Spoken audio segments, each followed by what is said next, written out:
Well, we're going to stop off now in Serie A, where I think Napoli look fun, but John, you think Serie A looks fun all across the board? I think so. Yeah. That's nice.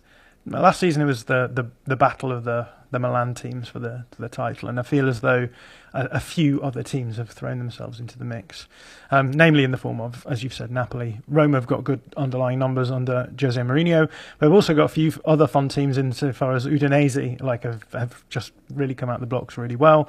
Atalanta are up there, although they did get a bit of a lucky result against Roma, so I'm not sure how sustainable that will be. But Juventus are not performing well, and Inter are struggling a little bit as well. So it's just meant that there's like a really nice compression at the top of Serie A at the moment. I mean, Napoli weren't bad last year. No, but they said they felt a little bit maybe inconsistent, which I think is probably true of a lot of the teams in that group that I've just mentioned. But that's probably what makes for competitive balance, right? Like a lack of consistency across the top tems. Failure of others. We're so used to Man City, right, or Liverpool being in that sort of headspace where they just win everything. Yeah. I mean, there's been league titles in the Premier League decided like really, really early on, and then no one's dropped points. Are you trying to say the Premier League's not competitive, John? No, I think it is competitive, but I think it's more interesting when teams have that frailty, whereby you don't actually know they're going to win. Like Man City aren't going to win all of their games apart from when there's a massive upset. Whereas I think in this league, you're not expecting every team to win every game in the same way. Love it. Giacomo Raspadori, I cannot roll my R's, scored a lovely goal against England. So he looks like a nice player. Floating around at Napoli, he says. And then, deep breath, obviously lots of talk about Kavica Kvaratskhelia. Is that right? You've done pretty good there. That is a pretty good effort. It was a whole train journey to Norwich, I've been practicing that. And lots of talk about him being awesome. Just call him Kvara, he says, so I will now. I think what's interesting about him is that, like, back you went with him then. Yeah. What's interesting about him? That dribbly boy. That's what you had to call him. JJ Bull tribute, lovely. Before the internet, you'd find out about a transfer just by seeing a player on the pitch, right? Like, or they'd turn up on CFAX and be like, "Oh, your team has signed this guy from this place," and you'd never have seen him because unless he played in Serie A, where there would be, there was coverage on Channel 4 or the occasional, whatever. Same way for the head coach sometimes, or manager. Absolutely. Well, Arsene Wenger's a good example of that. No one, remembered anything that happened in Monaco, and he was just a guy from Japan.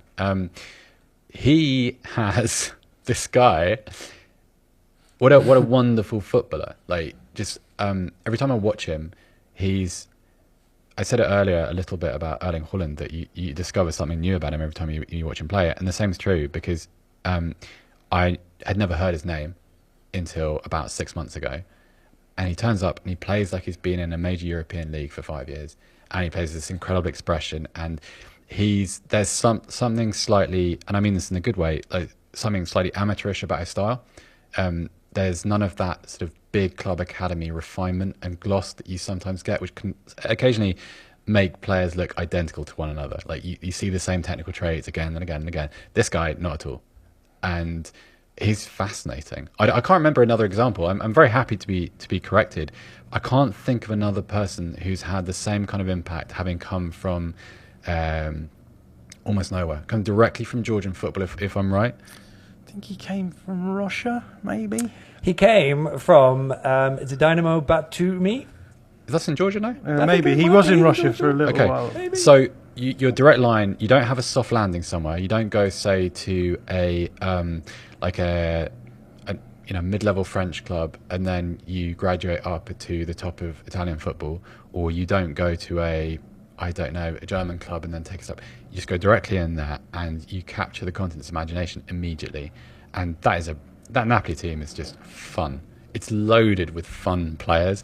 Osman is I think like one day it's going to be a sort of £150 million player eventually, or euros would probably be the more valuable currency at the moment, unfortunately. Fredo's, yes. That's a lot of Fredos. Yeah. I can't even work out off the top of my head. One for next week, John. Just fun. Like, also, like, just take advantage of the opportunity to watch someone like this at the moment. Don't worry about what he's going to be or how he's going to cost or where he's going to go or like, is he connected to this? Just watch him play football. It's just fun. And I guess that, like, for me, it probably was the game against Liverpool just watching them tear them apart in the Champions League is like, oh wow, this is another level. And for all the talk about Liverpool being a bit all over the place, just what Napoli were doing was like, I would watch this every week. Yeah, I think he's a really raw player. I think that's the right word. That's the word I was searching for. And he's the sort of player who is able to cause problems by just sheer physicality almost, rather than like I think any sort of real technical ability on the dribble. But yeah, super fun player. And yeah, he was at Rubin Kazan for 3 seasons. Went back to Georgia very briefly. There you go, John. And there you go. And then, so we were both right. We were both right. Everyone. Was Do we have right. a correct pronunciation? Because I want to get the name right when I say it. Well, I did look a lot into this, and but John, you can say it effortlessly. Hang on. My cheat sheet is if you say creature, like your English creature, like a creature. Of all creatures of our God and King. Got you. The word creature. Yes, and then you say it's weird because you pronounce the two letters is both names start with K. Right. But the first one is sort of pronounced creature.